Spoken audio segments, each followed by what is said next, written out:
નાગાલેન્ડના પહાડોની વનરાજી વચ્ચે જ્યાં કુદરત સોળે કળાએ ખીલેલી છે, ત્યાં પશુપાલન ક્ષેત્રે એક મોટી ક્રાંતિ આકાર લઈ રહી છે.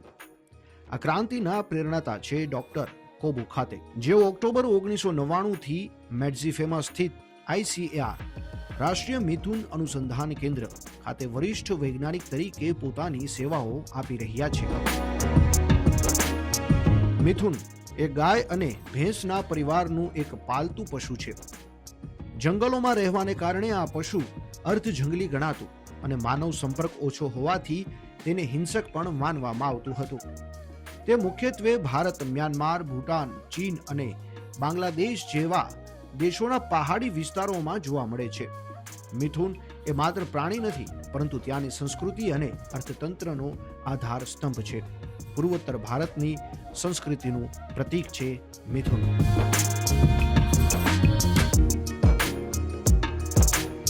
મિથુન વિશે આગળ વાત કરીએ તો કોહિમાથી 90 કિલોમીટર દૂર પહાડોની ગોદમાં વસેલું પોરબા ગામ પર વર્ષ 2015માં આફત તૂટી પડી. ફ્રૂટ એન્ડ માઉથ ડિઝીઝ એટલે કે FMD નામના રોગચાળાએ ગામના 400થી વધુ મિથુનોમાંથી માત્ર 60ને જ જીવતા છોડ્યા. સ્થાનિક યુથો ગાય તો સંપૂર્ણપણે નાશ પામી.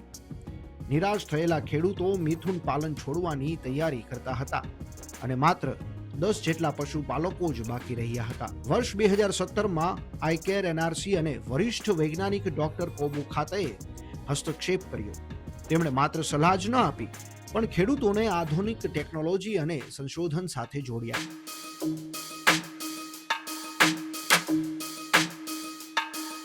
ડોક્ટર કોબુ ખાતે અને તેમની ટીમે પરંપરાગત પદ્ધતિમાં વિજ્ઞાનનો સમન્વય કરીને સેમી ઇન્ટેન્સિવ મિથુન ફાર્મિંગ સિસ્ટમ એટલે કે અર્ધ સઘન પાલન પદ્ધતિ વિકસાવી છે.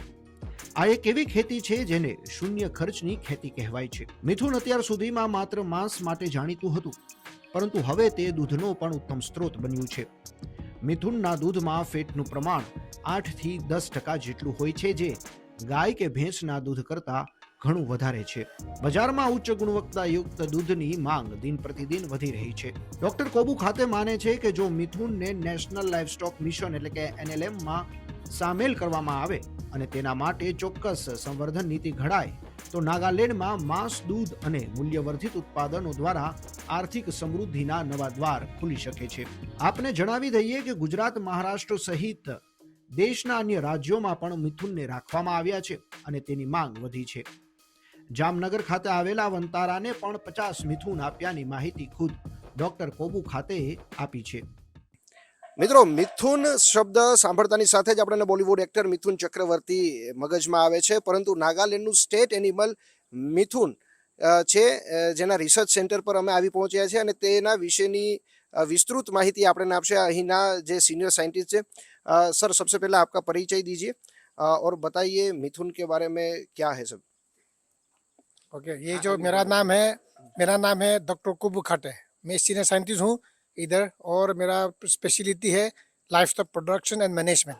तो मेरा इधर 1999 से मैं काम कर रहा हूँ मिथुन का ऊपर में. और मिथुन ये जो है साइंटिफिकली कहता है वो बॉस फ्रंटलिस, क्योंकि मिथुन जो है ना, मिथुन जो है जंगल से पालता था, लेकिन हम लोग धीरे धीरे जंगल वाला तो फॉरेस्ट कवरेज जो है कमती होके जा रहा है. इसलिए अगर फॉरेस्ट खत्म हो जाएगा तो मिथुन भी खत्म हो जाएगा. इसी चिंता में हम लोग मिथुन लेके हाउसिंग सिस्टम में लेके आया, रिसर्च किया मिथुन क्या खा सकता है, उसका बीमारी क्या होता है, उसका पैदा कैसे होता है, हम कैसे प्रोपेगेशन, मल्टीप्लिकेशन, उसका फार्मिंग कैसे कर सकता है, वो पूरा हम रिसर्च कर रहा है.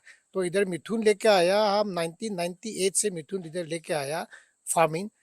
तो मिथुन इधर धीरे धीरे हम मिथुन मल्टीप्लिकेशन हो रहा है. अभी मिथुन इधर में जो हमारा फार्म है मिथुन ये 110 है.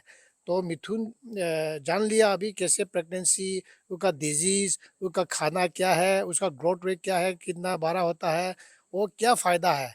तो मिथुन तो बेसिकली वो जो पहाड़ में जो रहता था मिथुन, जो मीट के लिए पालता था. लेकिन अभी मिथुन अदर ले के हम रिसर्च से जान लिया कि मिथुन दूध भी दे सकता है, अच्छा दूध ना 8 to 10% फैट.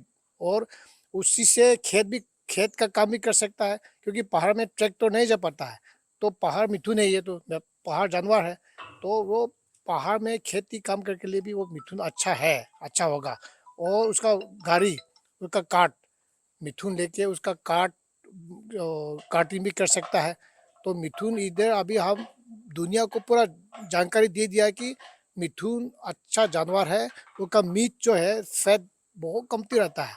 तो फैट जो हेल्थ के लिए इतना चिंता होता है, तो मिथुन मीट खाने से भी फैट कमती है, इसलिए तो उसका टेस्ट तो अलग ही है। तो जो हेल्थ कॉन्शियस है वो मिथुन मीट बेस्ट। तो दूध जो है दूध अच्छा है, इसलिए अभी मिथुन अभी दुनिया को पूरा जान लिया। मिथुन अभी फूड एनिमल है, खा सकता है जानवर, ये जानवर है खाने के लिए अच्छा है बोल के FSSAI ने 2023 डिक्लेयर कर दिया दुनिया को। और नंबर 2 है जो मिल्क जो है उसका लेके हम लोग पनीर बनता है और कालाकान बनता है, उसी से हम लोग मिथुन चूरकाम बनता है और लेके वो लस्सी भी बनाया और रसगुल्ला भी बनाया। तो मिथुन दूध से भी हम किसी न किसी चीज़ वैल्यू एडिशन बना लिया।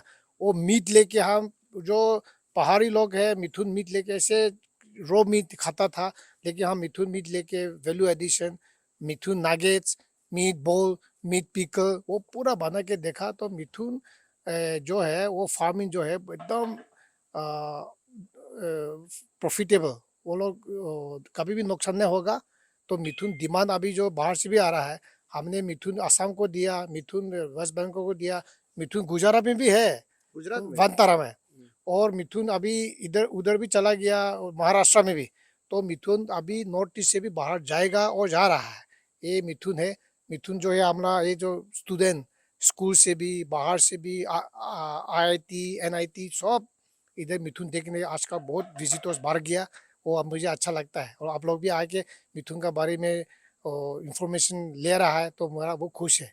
ડોક્ટર કોબુ ખાતેનું સમર્પણ એ સાબિત કરે છે કે જ્યારે પરંપરાને વિજ્ઞાનની પાંખો મળે છે ત્યારે પ્રગતિના નવા આકાશ સર કરી શકાય છે. નાગાલેન્ડ કોહિમાથી રાહુલ વેગડાનો રિપોર્ટ.